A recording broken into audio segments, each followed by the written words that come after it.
Delighted here to welcome best-selling author, Jesuit priest, and ABC News contributor, Father James Martin. He's written a new memoir, and it's got the best title in the world, Work in Progress, Confessions of a Busboy, Dishwasher, Caddy, Usher, Factory Worker, Bank Teller, Corporate Tool, and Priest. Welcome to GMA. Thank you very much. Thank you for being here. Well, especially because the book just hit the New York Times bestseller list. How do you feel? Congratulations. I'm delighted. I've been really surprised at the reaction to the book. I think a lot of people who grew up in the 60s, 70s, and 80s kind of see themselves in the story.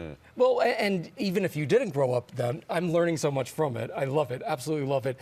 At first, this is not the book you planned to write. Yeah, I started to write a book just on funny summer jobs, and my publisher said, I think people will want more from you, and you can talk a little bit more about your jobs after college and then what happened to help you enter the Jesuits and become a priest. So it's kind of a sort of finding work and finding God.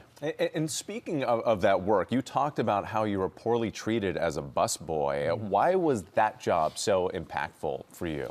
Well, just because of that, you know, I was treated poorly by some patrons, not all of them. And I think when you're treated poorly in those service jobs, you say, I'm never going to treat someone like that in my life, you know, when I grow up or ever. So I think it's an effective sort of preventing you from being mean, basically. And they were mean. Yeah, they were pretty mean, yeah. I mean, when you're a 15-year-old busboy in suburban Philadelphia with a kind of stained smock on, you don't get a lot of respect. Well, you know, we showed what the cover of the book looks like just a second ago. One of your books was sitting on Gio's desk in his office last week, and I saw it and was so struck by it because it's a beautiful cover. The book absolutely is.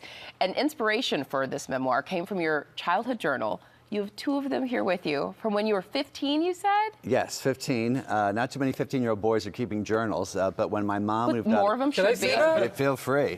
When my mom moved out of her house, we found these journals, and let me just say they're great resources, and it's quite something to meet yourself unmediated. You know, we all have ideas of what we were like at 15, but you know, this is like that the real can be thing. scary for a lot of people to go back into that version of yourself. Yeah, it was kind of scary for me, too. I mean, you see yourself, you know, without any frills. And, you know, it was helpful for me to kind of look back and kind of check and see what was really happening back then. Your handwriting was nosy. good. I feel it's too private for me to open, and he's like, I'm like, what's it say, 1976? Well, there are journal entries in the book, and so much of it is laugh out loud funny. So my question is, what role do you think humor can or should play in our spiritual lives? I think it should play a big part. We have to remember that Jesus himself was fully human, we say, and fully divine, which meant he had a fully human sense of humor. And I think it's just good to kind of laugh at yourself, which is what I try to do in the book, too, to kind of not take yourself too seriously. What is the spiritual message behind this book? I think that God is at work in everybody's life, whether you're a busboy, a newscaster, or even a Jesuit priest. God can be at work in everyone's life. You know, one of the things you have so many lessons that are weaved in with. I posted one of them. You were talking about comparison, and there's a special comparison sort of ideology that you have within the Jesuit community. Yeah, we say compare and despair. So when you compare yourself to someone else's life, we might think, oh, that person's life is perfect, you know, like the Instagram version of the life. Whereas, you know, your life is kind of a mixed bag, and so you're always going to lose out. So never compare or you'll despair. Compare and despair. Is that the screenshot you sent me the other day? It was from his book? From his book. Wow. Yeah. So, thank you for sharing Reminding that. us all that we're all a mixed bag, right? There's the good and the bad, all of us. Yes. Your parents, they encouraged you to start working by the age of 13. What was their message to you? Work hard. We weren't rich and we weren't poor, but, you know, work hard to get ahead. And, you know, if you want to spend money on albums and movies and stuff like that, go earn it. Yeah. You know, it's pretty blunt. You talk about all the different life lessons in this book. Is there one that you think is important for people to really focus on and take away? Yeah, I think be kind.